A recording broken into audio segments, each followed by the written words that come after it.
Hey gang, Dr. G, Imaginarium. So Dennis Bolanos, one of my viewers, posed a great question that I thought I'd answer more in depth here today on Mysteries of the Psyche. And the question is really, why hasn't natural selection eliminated mental disorders? Now, this is a fantastic question, and the answer to it is actually pretty complicated, but I'm going to try to break it down for you. Basically, the idea is this. Given the fact that certain severe mental illnesses, especially like bipolar disorder or schizophrenia, schizoaffective disorder, these disorders are known to have a reduced level of reproductive fitness associated with them, which means that if you have one of these illnesses, you either tend to, on average, have fewer offspring or have fewer successful offspring that make it to reproductive age themselves. And this is due to a lot of different factors.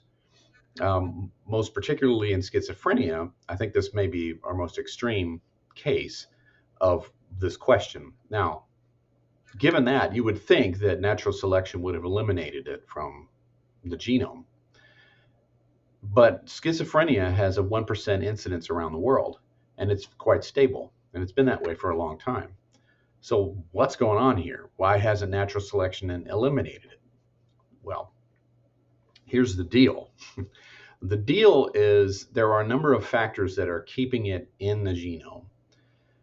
And it's a very complex, multifactorial question, but I think I can explain it most simply as this. If you have schizophrenia, it means that you don't have just one or two genes that are malfunctioning. It seems as though in this particular illness, which is probably more than one illness, but we're lumping it all together because we don't know it as well as we could or maybe will someday. But if you look at schizophrenia, there are probably hundreds of genes involved in this illness. Now, I haven't looked at the latest data on this recently, but at the time that I researched this very question a few years ago, there were hundreds of candidate genes in the running. Now, the thing is, though, if you have only a few or just a handful of these genes that aren't quite working the way they're supposed to, you will not present with schizophrenia. It takes a certain threshold number of them to go wrong in order for the disease to manifest. On top of that, it's not the same genes every time. Like I said, schizophrenia, what we call schizophrenia, is probably a number of different genetically distinct problems, potentially hundreds of them, that all manifest in their symptoms roughly the same way.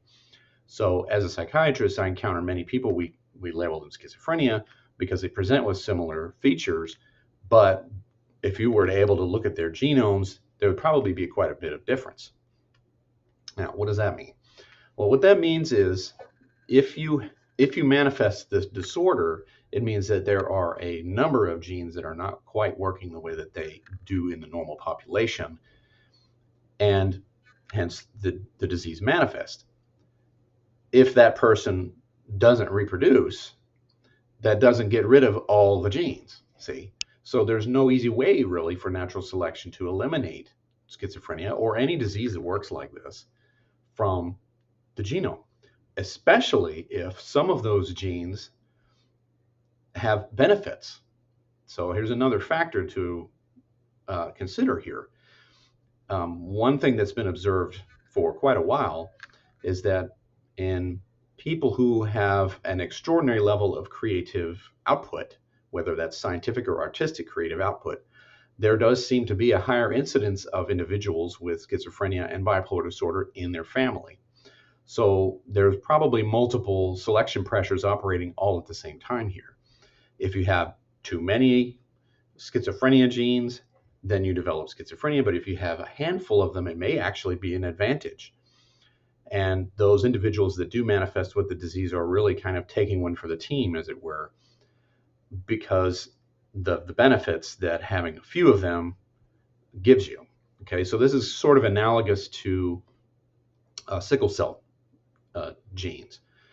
If you have the sickle cell trait, you're actually resistant to malaria to a degree, which is probably why it developed. And yet, if you're homozygous for the sickle cell trait, then you have sickle cell anemia, and that's associated with a huge number of health problems. But it will persist because there's the advantage that you gain from having the trait in terms of your protection from malaria, such that not having the trait at all isn't quite as good as having it if you are of an ethnicity that there was a high level of malaria in the population. And anywhere that you see ancient yam cultivation practices, which involve a lot of standing water, you actually see a much higher level of sickle cell trait in those populations. The allele frequency of it shoots way up as a result of that cultural practice. So now translating that over to the infinitely more complicated situation of schizophrenia, then you have to have a rather large number of alternative genes, as it were, in order to manifest the disease, so that if that person doesn't manage to reproduce, it doesn't get rid of all of the genes that are aberrant, as it were, or maybe alternative versions of them. And so that's why natural selection really can't eliminate schizophrenia from the genome. It's because of all these other factors that are playing into it. So that's really the answer to this question. I hope that's satisfying. If you have further questions, jot them down below in the comments section. Don't forget to like, and if you haven't subscribed yet, then go ahead and subscribe. We'll have all kinds of stuff like this in the future. Check out my other videos as well. Also, go over to ericgoodwyn.com. You can get on the newsletter, and you find out about what's going on. For now, stay tuned for when you can pre-order my new nonfiction book, A Jungian Analysis of Toxic Modern Culture. That's going to be available for pre-order here pretty soon.